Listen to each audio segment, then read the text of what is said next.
ગુજરાત પ્રદેશ ભારતીય જનતા પક્ષના આયોજન અનુસાર ગુજરાત પ્રદેશ ભારતીય જનતા પક્ષના લોકપ્રિય અધ્યક્ષ સી આર પાટીલ સાહેબ આજે રાજકોટની મુલાકાતે છે. રાજકોટ ખાતે સૌરાષ્ટ્રના તમામ જિલ્લાઓના સોશિયલ મીડિયાના કાર્ય સાથે સંકળાયેલા કાર્યકર્તાઓનું આજે એક મહત્ત્વની બેઠક મળી રહી છે.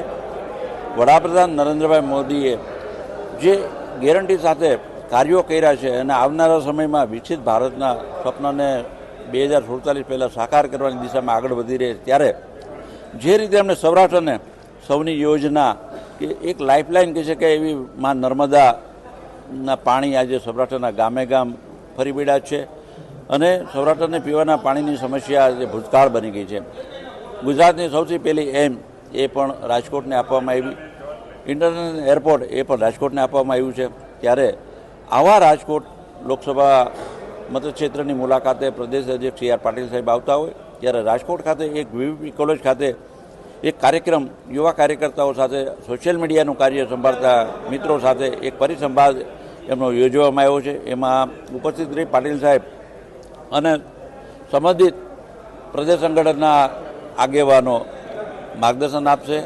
યુવાનો અને નરેન્દ્રભાઈ મોદીનો સંદેશો મતદાતા સુધી એક એક વ્યક્તિ સુધી પહોંચાડવા માટે એનું આહવાન કરશે.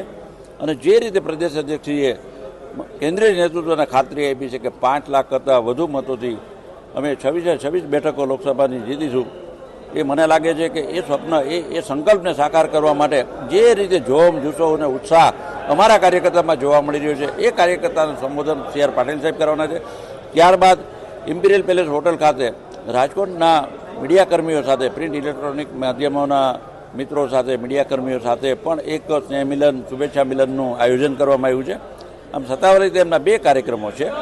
એમાં ઉપસ્થિત રહી પાટીલ સાહેબ લોકસભા સીટ સાથે સંકળાયેલા આગેવાનોને પણ મળશે અને ગુજરાત પ્રદેશ ભારતીય જનતા પક્ષ તો હંમેશા સમગ્ર ભારતમાં અગ્રેસર છે કે જેપી નડ્ડા સાહેબની અધ્યક્ષતામાં અમદાવાદ ખાતે સૌથી પહેલું કેન્દ્રીય ગૃહમંત્રી અમિતભાઈ શાહના ચૂંટણી મધ્યસ્થ કાર્યાલયનું ઉદ્ઘાટન કરવામાં આવ્યું. એની સાથે 25 લોકસભા ચૂંટણી મધ્યસ્થ કાર્યાલયનું ઉદ્ઘાટન કરવામાં આવ્યા હતા.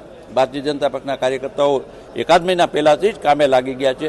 વધુમાં વધુ લોકો સુધી અમે પહોંચી અને લોકોને મતદાન કરવા પ્રેરી નરેન્દ્રભાઈનો સંદેશો પહોંચાડીશું. હું માનું છું કે અત્યારે વીવીપી કોલેજ ખાતે સોશિયલ મીડિયાના કાર્યકર્તાઓ સાથે જે રીતે એક સંદેશો પાટીલ સાહેબ દેવાના છે, એ વડાપ્રધાનશ્રીનો એક ગેરંટીનો સંદેશો છે અને મને લાગે છે કે કાર્યકર્તા નરેન્દ્રભાઈના આ સંકલ્પને સાકાર કરવા કામે લાગી જશે.